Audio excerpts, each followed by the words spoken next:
Welcome to the Christian Woman Leadership Podcast, where we hope to inspire you to embrace your God-given gifts, skills, and passions in order to lead with confidence. We want you to remember that you are fearfully and wonderfully made in the image of God, and you are fully loved by Him. You have been designed on purpose by God with unique gifts and passions in order to love and lead those around you. I'm your host, Esther Littlefield, a pastor's wife, business owner, mom, and writer. And I'm Esther's co-host, Holly Kane. I'm a wife, mom, and business owner. I also write at hollykane.org, where I focus on my passion for women's ministry. Together, we chat about important issues that Christian women leaders face.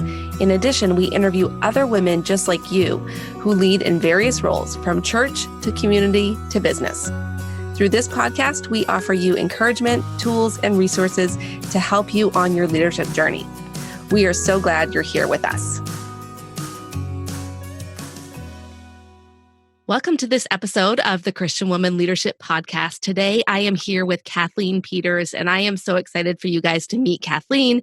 She is a native Pacific Northwesterner who loves to help women develop deep connections with others by utilizing the tools of listening, empathy, courage, and vulnerability. She's the author of Embrace You, a guide to uncovering the real you, the creator and CEO of the Facebook group Straight Up Real Mamas, and the host and producer of the podcast What She Wishes You Knew. So welcome to the show, Kathleen. I'm so happy to have you here. Thanks, Esther. It's great to be here. Yes, I am excited to dive into this. And this is part of our communication series that we've been doing on the podcast. We've been talking a lot about the whole issue of communicating together as Christian women and as leaders. So I think you're going to have a lot to share with us along those lines. But before we get into that, why don't you tell us a little bit about yourself and how you are currently leading in your life? Yeah, let's see. This is always tricky, like introducing yourself. I don't know about you, Esther.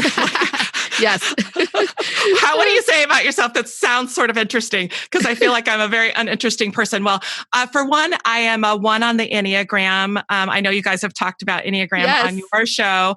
I'm a 1 with the 2 wings. So I am a people-pleasing perfectionist, which is an interesting combination. With strong leanings towards introvertedness, but I also can extrovert. I'm kind of one of those middle, I think they call us X. Okay. Introvert, extrovert. Okay. Yeah, very interesting mix. Yeah. I am a big time bibliophile. So I love reading. I love words. I really enjoy writing. I feel like writing is the way that I kind of figure out what I feel and what I think. Yeah, it's sort of my brain connected to a pen. Let's see, you mentioned I'm a podcast host. Let's see, I'm married. I've been married to the same guy for 26 years, and I still really like him. And I've got, That's good. That's good. It's an amazing thing, really. And we've got 2 sons, excuse me, 19, and my oldest is turning 23 today. Oh, wow. That's amazing. I'm old, Esther. I just feel so old. I don't think I really understood that I was a leader until about 8th grade. Okay. I had no idea. A teacher said, "Hey, you should run for class president in high school." And I was like, really? Okay. So I did.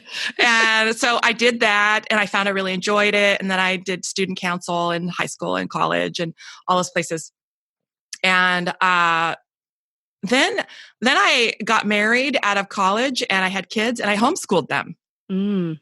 Yeah, so it's really interesting. Yeah. I did that till 2016, but while I'm homeschooling my kids, I'm doing all these other leadership things because, of course, when you are one, you just show up. You can't help yourself.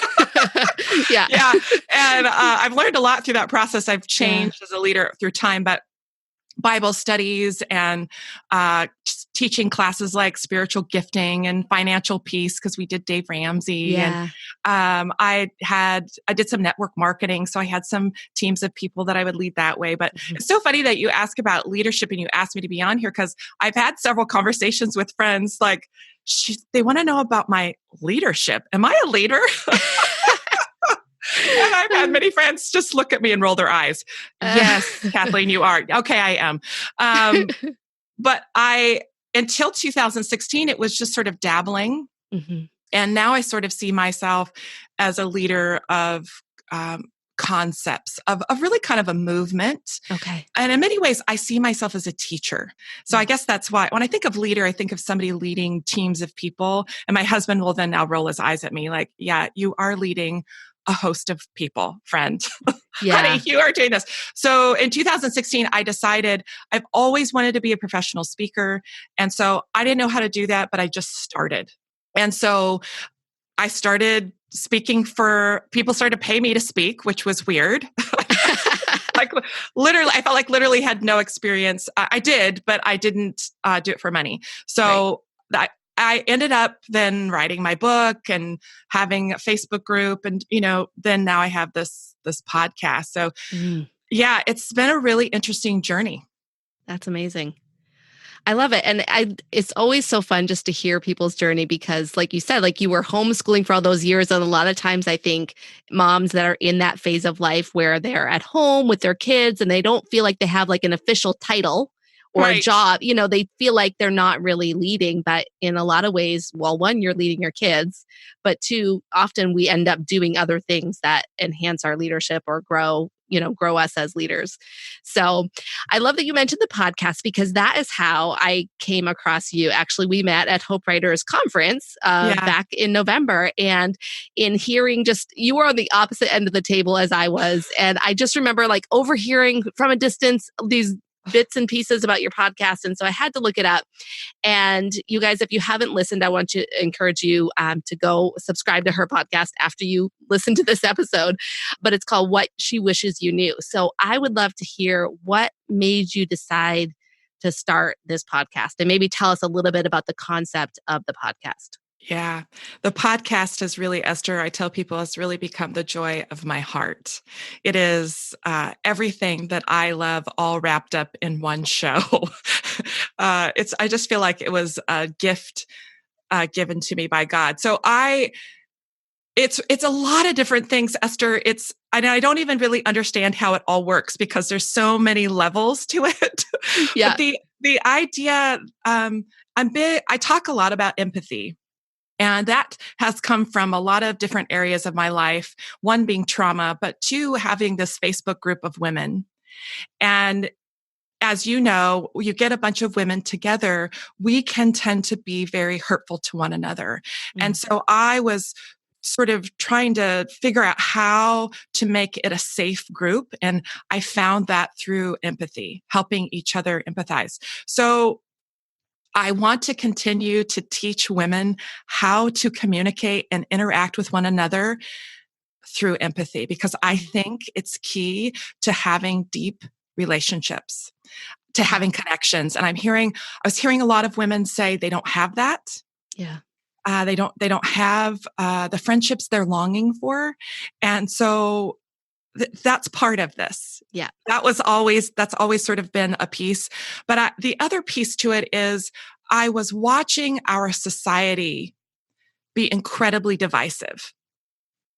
Some call it tribalism, us versus them. Yeah. We are labeling each other. We are dehumanizing one another. And that really has ramped up in the last political season, just, 2016 alone. Mm-hmm. I was watching my friends on all ends of the political spectrum because I'm very moderate and a lot of my thinking is very kind of in the middle. Yeah. It's like actually this beautiful part of the way God made me. It has given me the ability to see things from very different perspectives. And I'm watching my friends, my Christian friends, be cruel to one another. And they may not know that they're being cruel specifically to people, but they're generalizing and they're labeling. And it's hurtful to me to watch. And I'm thinking to myself, why are you saying that? Because I know all these other lovely people. That's not them. They're not idiots, right? Yeah. So that's been really hard for me to watch. Mm-hmm. It's been disappointing. It's been hurtful. It's been painful. And I've been wanting to do something about it, but I didn't know what to do. So the podcast is a little bit of that.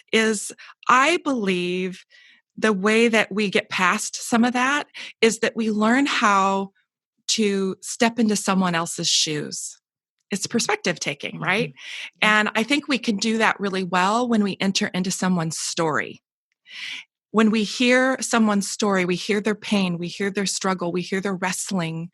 I think then we connect to one another. I think it's the way we are wired. I think God made us that way, that when we hear somebody struggling, especially I think even for women. Now, I don't want to say that men can't do this, but I think we have superpowers, I think, in this area. And I wanted other women to hear a messy story of another woman. I wanted her to enter into her story and hear life through her eyes.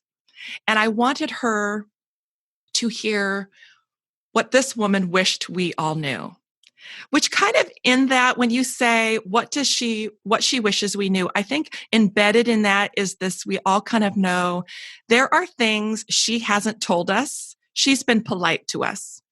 Yeah. Right? Yeah. She has not shared all the things with us, but in that is a sense that we've hurt her in some ways. Mm. And because we didn't know. But if we did know, we might treat each other a little differently. Mm. And so in my group, Straight Up Real Mamas, I asked this question: what do you wish other Christian moms knew if you're divorced?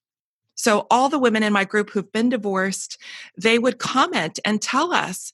And it blew me away, Esther. Mm. It just blew me away. The things I didn't know, the things I didn't understand, because that's not a part of my story. Right. And it changed me. And I noticed it changed the women in my group. Just by knowing those things, we all sort of decided, I want to do this differently. And maybe in that, I'm realizing the things that I've done that have been hurtful to my friends who have gone through that. And I don't want to do that anymore. I think we as a whole, we don't want to hurt each other. Yeah. I think we don't. I think in us I think there are people who do, but most of us, we actually want to be loving and kind and supportive, but a lot of times we don't know what to do. And so this was sort of my way of helping women to enter into a story and learn what it's like to be somebody else. We don't have all the answers. We think that we do. We think that we know what it's like to be divorced. We have stories that we've made up in our own heads. And the truth is we don't know. We just don't. Yeah. And so that was a piece. So in that, I asked the woman, hey, what could we do as a community to support you and love you? And so she tells us things we could say, like actual wording that we could say that would feel good to her. And then things that we could say that would be really harmful. And so that we can walk away with kind of a list of how to reach out and communicate in a loving way to those around us. And then the other piece that I added that I don't understand how it works, but I think it does, was I added this, what I call the big reveal at the end. This comes from a story of my own that I explained, that you mentioned in the podcast, of a woman that I knew nothing about. I really just knew that I liked her, I enjoyed her, but I did not know where she stood politically. I didn't know where she stood ideologically. And we became friends. I enjoyed her. And then over time, I realized we didn't align on a lot of things. And I had a choice to make. Would I unfriend her? Would I say to myself, can I be friends with her anymore because we don't think the same? I disagree with her on some things. Can I be her friend? And I had to decide, because I built a relationship around her and I knew her. I knew she loved Jesus. I knew she loved her kids. Like, she'd gone through really hard things. I had to decide, no, I can't not be her friend. That makes sense. That's a lot of negatives there. But I'd had to decide, just because we don't agree on these things doesn't mean I can't love her and respect her and learn from her. And it changed me from that moment forward. And so in the podcast, at the very end, my guest reveals 3 things about herself that could be possibly controversial. So I give her a this or that. And so like one of my guests, I said, are you pro-vaccine or no? And she said, no. And of course, that's like, That's a hot topic. Oh, yeah. And so she says these three things, and then we sort of end the podcast with the idea of just leaving you there with sort of this discomfort. Like, what do I do now? Because potentially I don't agree. And she's just ruffled my feathers. And now I'm sitting here sweating because I don't know what to do with this. And so in the podcast, I say, hey, she's going to say something that might really upset you. And I want you to pay attention to how you feel. And I want you to pay attention to what you're thinking, because it's important for you to understand it's okay and good and right for you to feel discomfort with something that doesn't align with you. But it's okay for you to still love her and care about her. Mm. We can be friends. We still can be friends. And I've had a lot of feedback from that people will say to me, I loved her so much. I felt with her. I was in her pain. I was agreeing with the things that she was saying. And then she said this thing that she doesn't vaccinate her kids. And I about lost my mind. And then I had to sit with it. And I had to ask myself really tough questions. And one of the things I want people to ask themselves, because I see this so often in the Christian community, that we label people very quickly when there is something they believe that we don't. And one of the things I see people do is, and I do it, I'm not saying I don't, we all do it, is this person actually a Christian? Are they a real believer? Are they really saved? And I think that's a dangerous question.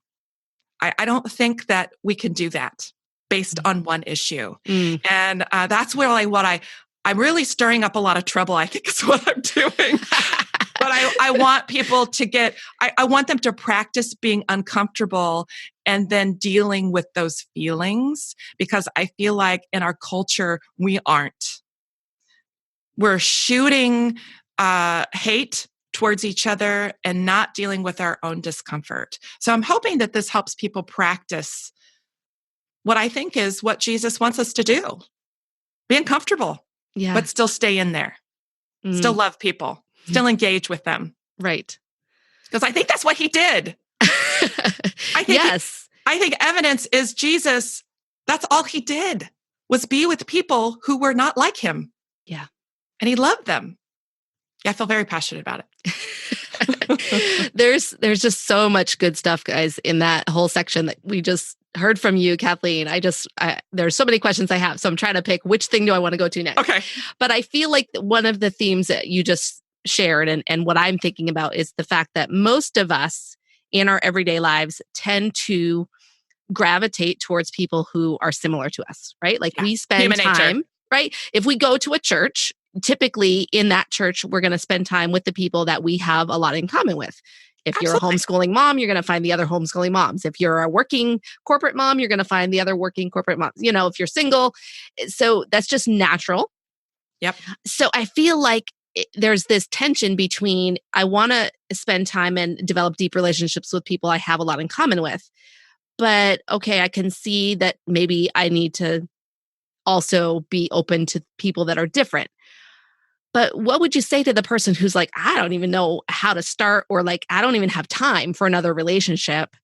And what are the benefits to even trying to get to know people who are so different from me? Because, we're not necessarily doing life together in the same way that we might with other people. Yeah, that's a great question, Esther. And I think I want to be really clear here that I'm not saying being with people who are different. I'm not saying that you're looking for deep, lasting relationships with people you disagree with. I'm not saying that. I'm saying there are, like you mentioned, there are benefits to getting to know why people feel the way that they do. So I'm glad that you said that. You framed that as in benefits. So one, you're not going to forge deep relationships probably with somebody who's very, very different than you. That's probably unrealistic. But I think it's important for us to hear their voice. When we only spend time in homogenous groups, we tend to tell each other the same thing. And our truth becomes truth. And that isn't truth. Yeah. right? We miss stuff.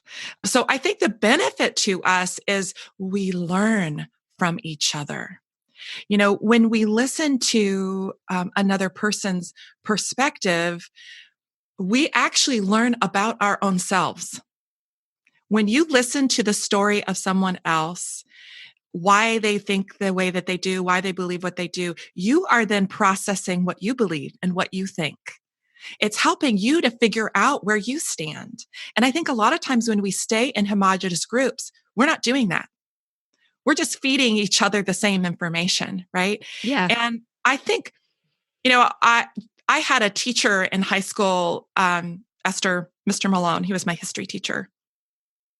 And his big thing for the whole year was critical thinking. He wanted us kids to critical think. And part of that is he wanted us to look at all the sides. And I'm so thankful to him because he would make us debate each other. He would take like a topic in history and he would assign sides. So you might not even agree with the side he gave you. Like I mentioned in the podcast, slavery. So you might be on the side of defending slavery. And that's hard. Mm-hmm. But it made you dig in and understand the people who did. They were human beings, right? They were people and there was reasonings. They weren't just evil people. Some of them, maybe. Yeah. But it helped me to see that there is always another side. It helped me understand myself, and it helped me understand that these are people. These are human beings, and they have different life experiences, and that helps me to grow. It's helped me understand that I am not the center of the universe. I think that's the other thing that helps you. I think, we talk about that so much in church. Yeah. Right? To not be selfish. That's a lot of talk. I could talk for days about that. That's actually been very hurtful to me. But we don't talk about this other thing of looking at life through someone else's eyes. And I think that helps us to not be selfish. I think it helps us to not be self-centered. When we look at somebody else and how they're living their life, here's the thing. If we just take one person sitting in your church or in your business or in your organization, and we sit down with them and we talk to them, we're going to find out they have a very different experience in life. They have different parents than you did. Maybe they didn't have parents. Maybe they were raised by grandparents. Maybe they were raised in the foster care system, right? Maybe they moved around a lot. Maybe they only ever lived in one house in the same town, right? Maybe they have trauma, or maybe they don't. Maybe they lived on a farm their whole lives, or in the city. All of those things, socioeconomics, their race, their religion, all those things that they have experienced in their life are going to give them a very different view of this world, which is going to give you so much information into the world you're living in, especially if you're a white woman. Like, really, if you are a white woman, we really don't know much about our own world. I'm learning that the more I dig into, I really don't know much about the world around me. I'm living very isolated. And the more I question, the more I get curious about the people around me, the more I understand about myself, and the more I understand about people around me, the better I love. The better I love. If I'm loving people the way I think I want to be loved, right? The way I want to be loved based on my own experience, I am going to miss the mark 99.9% of the time. It's love language. Like, let's just take love languages. If we know anything about love languages, when we go to love someone, if we love them in our own language, like my love language is words of encouragement. If you go to love me with a gift, I'm going to be grateful for the gift, but it didn't speak to my heart. Yeah. It just didn't. So if I know that about you, if you know that about me and you really want to love me, you're going to speak words of encouragement. I think that's what we're talking about here. When you spend time getting to know somebody who's different than you, that you disagree with, that happens. You become, I think, more Christ-like. Mm-hmm. You begin to see people as people. It humanizes them. And I think that's the difficulty in our society right now is we don't see people, we're labeling them, so we don't see them as human beings. We don't see them as the mom with a little kid that just got divorced, that just lost her job, whose mom was just, diagnosed with dementia. Like we miss all those pieces. But if we stop, Brene Brown says part of this piece is getting in close. If we get in close, if we sit at the table and we look at someone eye to eye, we no longer can label them. we just can't. Yeah.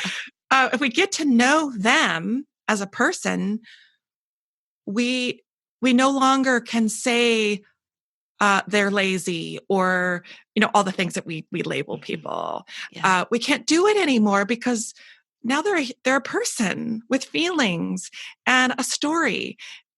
So I think that's our benefit. And I think anytime we isolate ourselves because we don't understand what's going on around us, we make all these assumptions. Yeah. And you know what they say about assuming? Yeah. Like we've all heard that. We assume things about our world or about people around us, and often we're wrong. Yeah. We're just darn wrong. I mean, I can just think of, you probably can too, Esther, all the times that I just knew. And I did not know. Like, I think of an example of, I walked into a fellow Hope Writer who hosts our Hope Writer Circle in the Pacific Northwest. I walked into her home, sweet, beautiful woman. I'd never met her before. I walked into her home for the first time and there are no lights on. It's very dark in her house. And I walk in and I love light. I love light. The curtains are always open in my house. Every light in the house is on. I walk in, there's not a single light on. The curtains are drawn. And I'm thinking to myself, judgy Kathleen, I'm like, what the heck? Like, turn a light on. What's going on here? And I'm irritated. I'm not loving or kind. I am not thinking about anybody but myself. Like, I want light. Well, I later find out I sit down in this Hope Circle. It's a group of women and we're all sharing our stories. And at the very end, the host shares her story, the host who owns the home. Turns out she was in a freak radiation accident, burned her retina. Light is excruciatingly painful. I'm getting teary just thinking about it, Esther. Here I walked in and I was upset and irritated and frustrated. And the very thing that I was like, I want to have light is the thing that hurts her. It's harmful to her. I mean, actually, it's painful. Yeah. That's the kind of thing I'm talking about. We just don't know what people are carrying. We just don't know. We think we do, but often we don't. And the other thing, I think the reason why you want to get to know somebody you disagree with is we all benefit as a culture.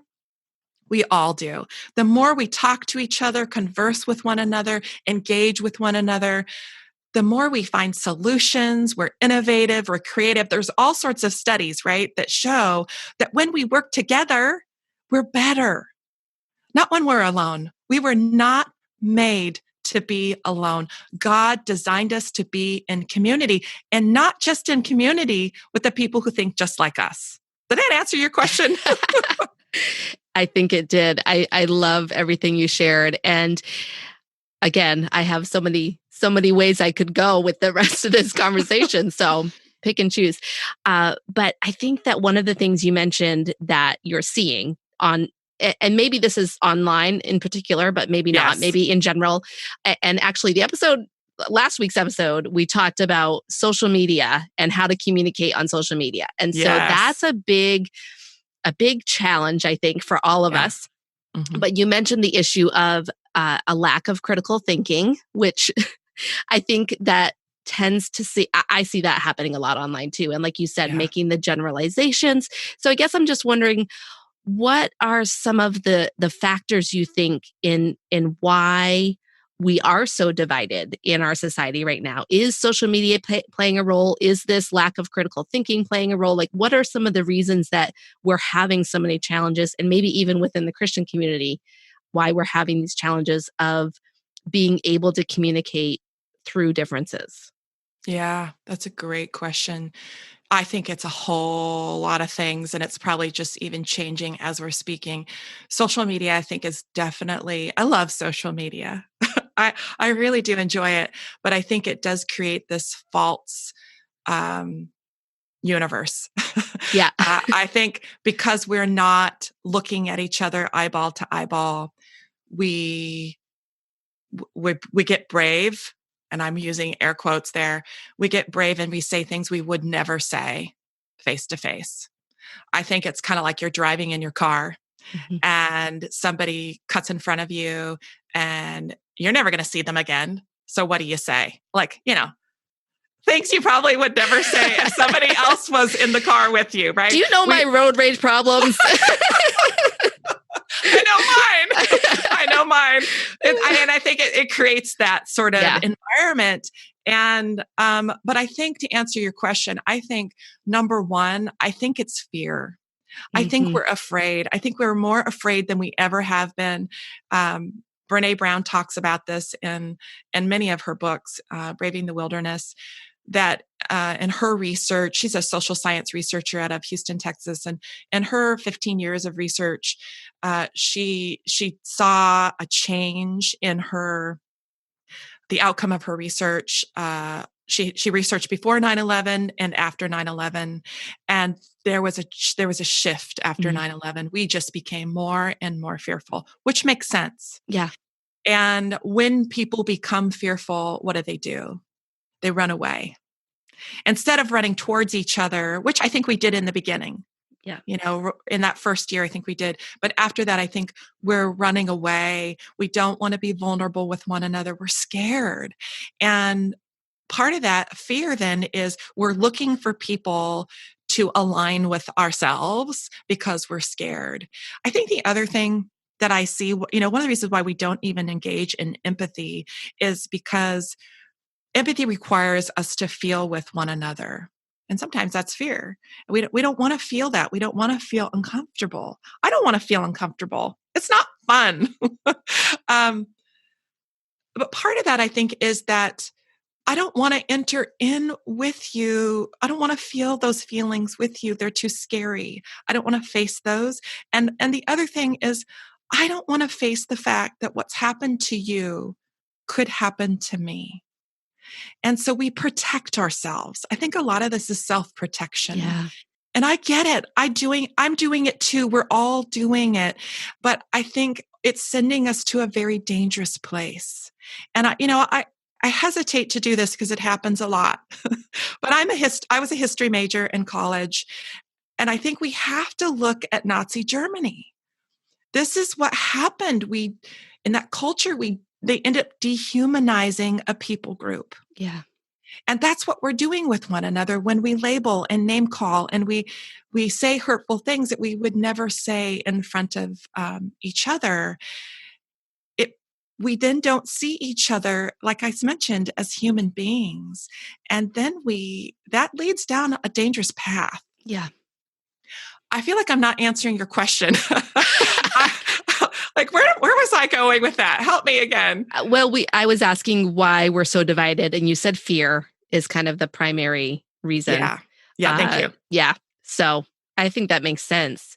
And I think if we think about it from this Christian perspective, the thing that I always come back to with this issue is that I believe every single person is made in the image of God. Amen. So if I hold that belief based on God's word, based on the truth of God's word, the way I treat someone else that I don't know, that I don't that I don't agree with has to be different than the way that the rest of the culture treats them. But unfortunately, I feel like we're missing the mark a lot of times as Christians because we're doing the same thing. We're generalizing. We're, like you said, we're dehumanizing people by taking one thing that they believe or hold to be true and making just this sweeping generalization about them as a person based on that. Yeah, I agree. I think I love that you said that you believe that every person is, I'm trying to think even how you worded it, they were made in the image of God. I think if we can hold that space more, like put that in the forefront, like if your listener is looking to communicate with somebody they disagree with, I say your first step would be start with you. Examine yourself. And really that's what my podcast is about at the end, right? Yeah. Like stop and look at you. How do you see this person? Like stop and really evaluate that. Now this is hard because it may not be pretty. And I admit many times it's not been pretty for me. I'm ashamed. Like, and I say that in my podcast, I was ashamed of even having the thoughts that my friend that I disagree with, that I had to actually ask myself, is she a Christian? I don't know how she could be a Christian. Like, what? Yeah. I actually did that. I actually said that. So it's not going to be pretty, but it's worth it. Oh, I squeaked there. I think that, that is, what you said is beautiful. Start with who they are in Christ, not even in Christ. They are a child of God. If we just start there, and they have, the other thing is they have something to offer you. Mm-hmm.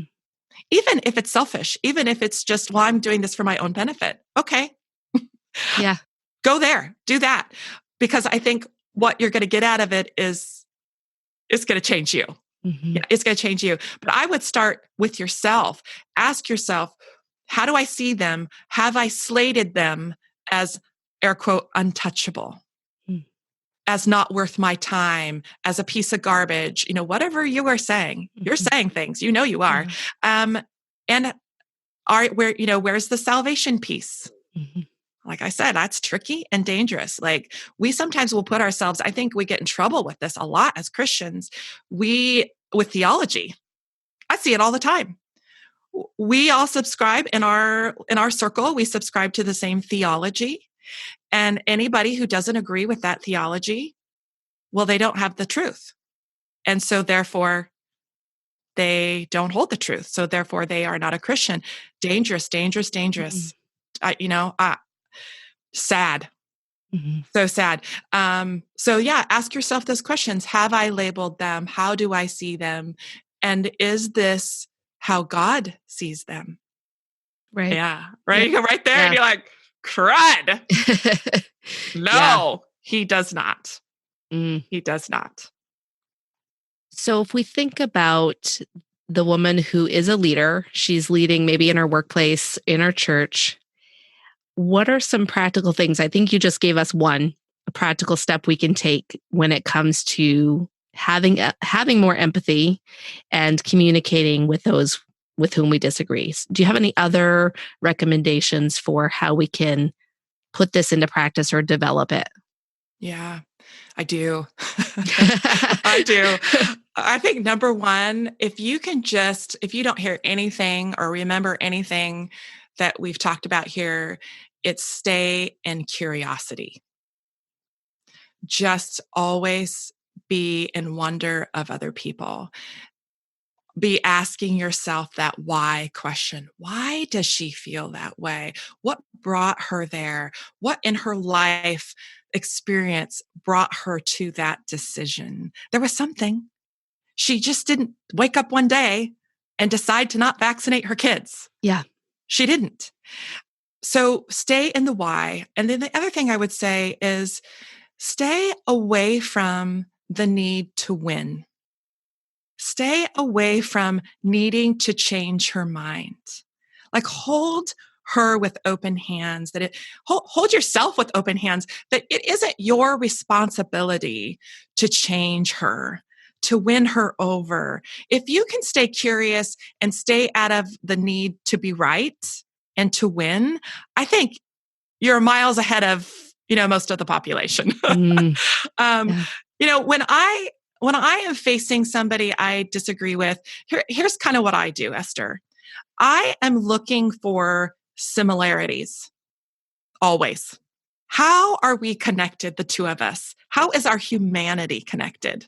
So I'm looking for feelings that she has that I can connect with. Like, is she stressed? Is she hurting? Is she struggling? I can connect with all of that. And guaranteed, she is. Yeah. Everybody is. There's something in our lives that's going on that's hard. That's easy for me to connect with. Does she have children? If she has children, there's probably fear in there somewhere. We're scared. We're doing it wrong, right?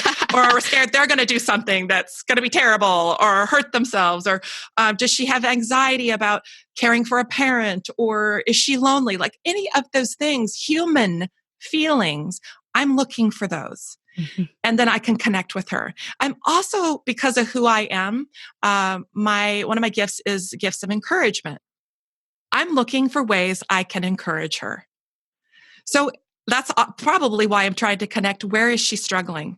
Because I am now going to look for ways that she is being brave, or that she's doing something that's amazing that maybe she doesn't recognize in herself. And I want to encourage her. Like maybe she's trusting herself, or she's giving herself permission to do something that maybe she doesn't realize she's doing, or she's loving someone well, or she's listening well. A myriad of things. That's what I'm looking for. So I can connect with her and then tell her I'm rooting for her. I'm on your side. That's what I'm doing. I may have not known I was doing it before, previous to this podcast, but as I was thinking about how do I connect with people, this is how I do it. Yeah. And then the next thing I'm doing is I'm just staying very, very curious. And I'm just wondering why she feels the way that she does. And I look at her and her situation and who she is as a little bit of a treasure map. There are goodies in there. God's in there, right? Mm-hmm. He's in there. He made her. Where are those goodies? I'm looking for them. And so I just go on a search. I go on a hunt. And then what happens is then we become connected because I am practicing empathy with her. She knows that I see her. And when we feel seen and heard, voila, we are connected. If she's willing to be vulnerable, then I have opened up a possibility of us now engaging as two women, just two women, mm-hmm. Not progressive, not conservative, not like none of that. We're not labels anymore. We're just two women who have feelings. And then we can actually have a conversation. And it doesn't really matter. Like if you can go there and stay there, it's not going to matter too terribly much to you in the end that she doesn't feel the way that you do on this one topic. Does that make sense? Yeah. Okay, so tough question in my mind. Do it. Is there ever a time where someone has such an extreme belief different from you that you feel like I can't have the conversation? I feel like there are some times where it's like, oh my goodness, how could someone believe that? And I'm not just talking liberal conservative, like I'm talking something extreme. Yes. Do I have difficulties? Yes. Yeah. Yes. Do I feel the hair on the back of my neck raise up and I feel anger rising up in me? Yes. That I think all of us, that is normal. Yeah. The second thing is, are they safe? I guess that's my second question. Mm-hmm. Is this a safe person? Are they belligerent? Are they looking to hurt people? Are they like, you know what I mean? Yeah. Like, are they even going to be willing to engage in a conversation with you? Okay. Right. If they aren't, move along. Right. Yeah. But don't decide that right away. I mean, maybe you can. Maybe you feel completely unsafe and you have to remove yourself from the situation. I completely understand that. But there's a part of me that still is curious. If they're willing to engage with me, like if we've connected, I've found those similarities, right? I'll engage in that conversation. I will. I think we still can, and I still think there's things to be learned. But I definitely don't want, I'm not saying you have to. Yeah. You have to. If they're not safe, back away. Yeah. Back away. Or if you feel yourself, you've just gotten triggered and I am not going to be able to find the kind place in my heart. Yeah. And or yourself, things are going to come out of your mouth that are not going to be kind. I'm not saying, I am definitely not saying in a situation like that where someone is saying something very harmful, that is maybe imminent danger to other people. I am not saying that you don't stand up for yourself and say, I think that's harmful. Yeah. I think what you just said hurts people. That's being brave. And that's hard to say in the moment of lots of emotion. I think if more of us did that kindly, I think we'd have a different world. But I don't know, did I answer your question? Yeah. I think, I guess it was just sort of that back of my mind thinking like, what about those situations where it's an extreme? But I think you're saying use common sense for one. Yes. Be safe, but also recognize that there are going to be people that are not going to be able to engage in a civil conversation. Yeah. And that happens online and in person. I think it happens more online because of the safety of the computer screen. Oh. But that just using that common sense and backing away when you realize this is just not going to go anywhere productive. Like there's no way we can make headway. I think you bring up a great point. Social media. I just laugh at people. I'm like, why are you doing this here? Yeah. You think you're going to change someone's mind. And that's not what social media is about. I mean, for me, it is. For me, I'm intentionally looking for people with different perspectives because I want to learn. But if you're looking to change someone's mind on the whole, it isn't going to happen. It won't happen on social media. You are going to be, and we've watched it. Yeah. You'll be crucified. Yeah. The people who don't agree with you, they're not listening. They're not really listening. Mm-hmm. They're looking to prove you wrong. Social media just seems like a dumpster fire when it comes to trying to do that. Yeah. It doesn't seem like a really good place to engage in conversations with people who disagree with you. Yeah. Yeah. And we actually talked about that a little bit on the episode that I mentioned before. And I've seen a few people that have a following, have a Facebook page that do it really well. And if they bring up an issue and someone responds with a very quick response that hasn't been thought through, I've seen people engage in a very respectful way that kind of challenges, the response a little bit, but in a kind way. But it's rare, right? It's rare that happens. Most of the time, it's just a back and forth, food fight kind of situation that doesn't do any good and just makes a big mess. It's ugly. Yeah, I agree. I every once in a while, I'll bring up a topic and people know me enough that they know it's going to be respectful.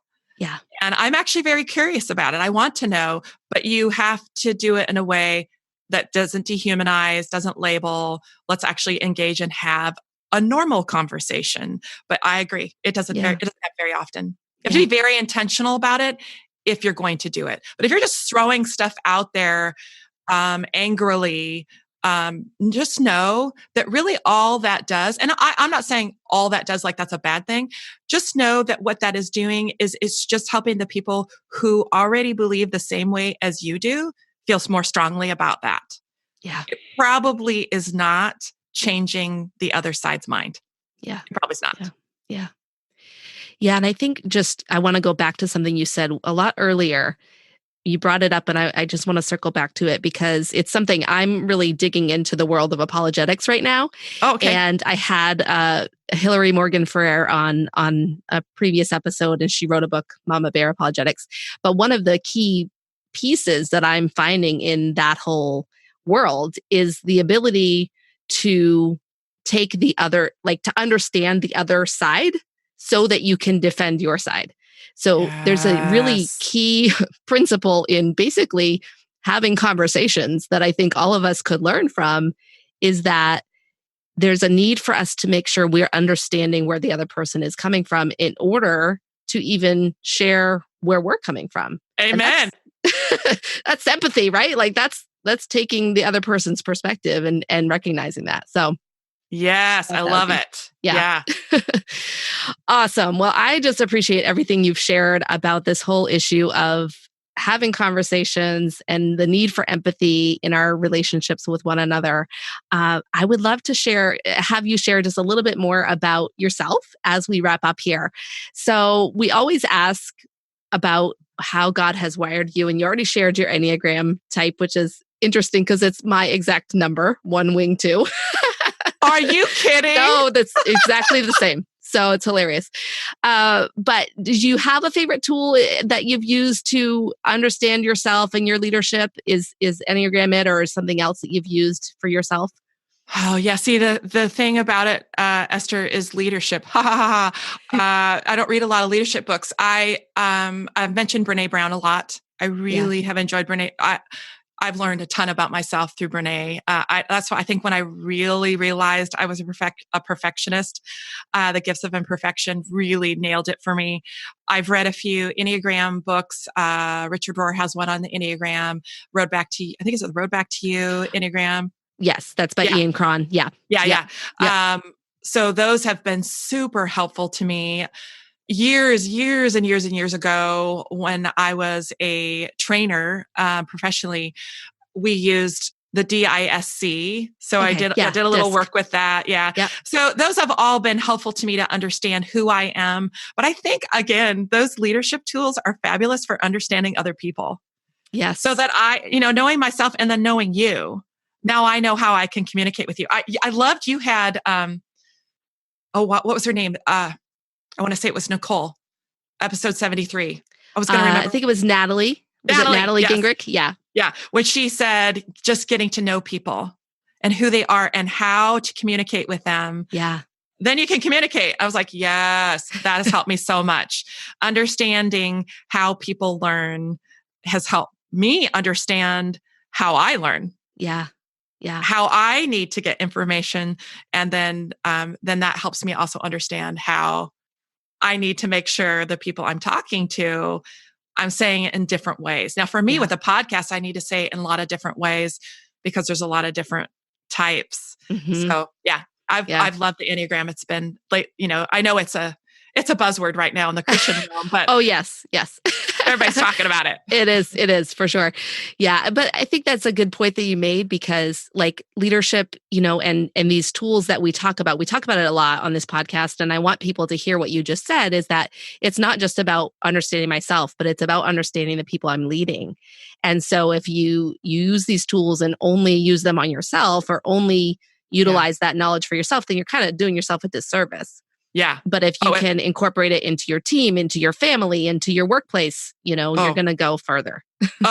You're missing out. You've just walked up to the treasure chest. It's time to open it, girl. Yeah. Like it's life-changing stuff right there. Yes. Awesome. Well, one of the challenges that a lot of us have as women is that we are multi-passionate. And I say that it's a good challenge, right? We like to do a lot of different things. And I think you are one of those people. So what would you say are some of the habits and routines that you have that help you to be effective as a leader while you're managing all these different roles and responsibilities? I'm laughing like, do I have any routines? I don't know what this is about me. I hate routine. Wow. Okay. I hate it. I love, it's interesting. I'm a really weird mix. I love checklists. So I do that. I guess if I had a routine, I would say it's that in order to organize my brain, I have to sit down and have to write what needs to be done. And I have to assign days that it's going to be done. Like if I don't do that, the anxiety goes off the charts. So I know I do that. I have lots of lists for my podcast. Yeah. So I can keep it all straight in my brain. Yes. But as far as a daily routine, I'm pretty boring. Okay. I'm a really boring person. So I don't have really a lot of advice for anybody. That's fine. Hey, I love hearing that because you know what? It's like everybody is different and everybody flows differently. And your kids are out of the house now, right? Yes. So probably that it impacts it a little bit. Like you have a little bit more freedom to kind of do what you want to do. I have a lot of freedom. Now they're in the house. They still live in the house, but everybody's gone all day long at work and stuff. So Awesome. Okay. So if you could share some advice with a younger leader who maybe is just starting out in her ministry or her career, what would you tell her? I have a quote for her. I knew you were going to ask this question. In her book, Braving the Wilderness, Brene Brown quotes Oprah. So I'm going to quote Oprah here because this is a lesson I didn't learn for a long time. And I think if you can accept this or work on accepting this early in the game, you are going to save yourself a lot of heartache. So Oprah said, "Do not think you can be brave with your life and your work and never disappoint anyone. It doesn't work that way." Man, I just keep learning this one over and over and over again. I think a little bit about my perfectionism and my people pleasing is I don't want anybody to be disappointed. And so I'm always trying, there's the always word. So my perfectionism just came out. I am looking for the way to do it perfectly so no one will be disappointed. And here's what I've learned the really hard way. I have no control over that. None. Whatsoever. I can do everything to the best of my ability, and there will still be someone who doesn't get me. They misunderstand me. They misunderstand what I'm saying, and they're disappointed. And I can think of a particular situation where I was speaking, and somebody took what I said and said, "You don't care about this." She labeled me. Without getting curious and asking me questions, right? Completely misunderstood what I said. And first of all, I felt like I got called to the principal's office because, I'm a perfectionist. So That's I'm like, never a good thing. I did something wrong. But what I realized is that was her stuff. Yeah. That was, she heard what I said and she put it through her own personal perspective and her life and her experiences. And what came out was a really negative thing about me that she didn't like. And it wasn't even what I said. It wasn't even what I said. Yeah. So if you can, young person starting out, accept the fact right now, you're not going to please everybody. Not everybody's going to be happy, and you will be misunderstood. You will be. Yeah. And let go. Just let go of that and stop. I think the other thing I would say is stop trying to please that person. Stop talking to that person and talk to the people who do understand. Yeah. Work with that. Definitely a lesson that we all have to learn. And the leaders who are still trying to please everyone are they're just always going to be frustrated. Thankfully, I learned that a while ago, but it's a constant struggle too, right? Because we still want to do it, but I do. Yeah. Yeah. Especially, I think too, if you can focus on, okay, is this what God is asking me to do? Is this what God and I have talked about and what I understand him to be calling me to do in my life? Mm-hmm. And that's going to make some people happy and it's going to make some people not happy. Yeah. But if God is my concern, then I'm not going to be as worried about those other people that are unhappy. Yeah. So, yeah. Okay. So our last question is leaders or learners. So is there anything that you have been learning lately, a favorite book, podcast, resource that you would share with our audience? Oh man, I'm always learning like what to choose, Esther, what to choose. I usually have like 5-6 books going on at one time. I'm ridiculous. One that I'm reading right now, a book that I'm reading is I Think You're Wrong, but I'm Still Listening. It's put on, have you heard of this book? I've heard of it. Yeah. Yeah. Sarah Stewart Holland and Beth A. Silvers, their podcast is Pantsuit Politics. Oh yeah. Yeah. And I'm not super into politics. It's not really I don't get excited about politics at all, but I love their premise. A Democrat and a Republican, and they're talking about issues but they're doing it in a grace-filled manner. They're Yeah. doing it in a way that's honoring and respecting one another and staying curious and learning from one another. So I'm reading their book right now, and I love it. And I think it's all about politics, but I think it applies to all of us. Yeah. How do we engage with one another in a loving, kind way? Because we can learn from one another. So that's a book I'm reading that I just absolutely adore. And then I think one of the things that I feel like right now God is teaching me is to trust myself. And the podcast is really teaching me that over and over again, because I have to make so many, there's so many decisions that are made when you do a podcast. What do you edit? What do you add? What do you say? What's important? All those things. And it's just little old me. There's nobody else to ask. And I'm having to make I didn't realize that I was going to have to make some really hard decisions doing a podcast, really hard decisions. There's a lot that goes on behind the scenes that nobody's ever going to see. And I'm learning to say, okay, what's the right decision? Go with it. Trust yourself. Yeah. It's been hard, but really good. I'm growing a lot. I can relate to that so much. I don't know if that's a 1 wing 2 thing or whatever, but I have learned a lot about just like trusting that gut, that intuition, and trusting that God is leading me with that. A lot of times it's, but I always second guess and then say, oh, I need to get someone else's feedback. I need to ask this person. I need to make sure these people are going to like it. No, just stop. I know. It's so hard. And then at the same time, accepting the fact that I may have gotten it wrong, that decision may have hurt someone, that may have not gone well. And then just accept, okay, well, that wasn't the right choice. It's real hard for a perfectionist to do that, as you know. Yes. Oh, well, this has been such a great conversation, Kathleen. I would love for you to tell everyone, where can we find you? And is there anything that you have, a resource or anything that you'd like to share on your website that you'd want people to know about? Yeah, you can find me on Facebook. That's kind of generally where I spend the most time. I'm trying to do Instagram, but I'm not there yet. But I am on Instagram. But Facebook is the best place to find me. Kathleen M. Peters is my business page. And then I also have a podcast page, What She Wishes You Knew. And you can find me in either of those places. And right now I just started writing a newsletter. Yay, me. It's taken me like 3 years. I've started to write a monthly newsletter. So I'm offering that to anybody who's a new subscriber. I'm offering some empathy cards. So people who listen to my podcast, a lot of them are really interested in what they can say in a situation where somebody's struggling and they're trying to empathize, but they don't know what to say. So I've created some cards.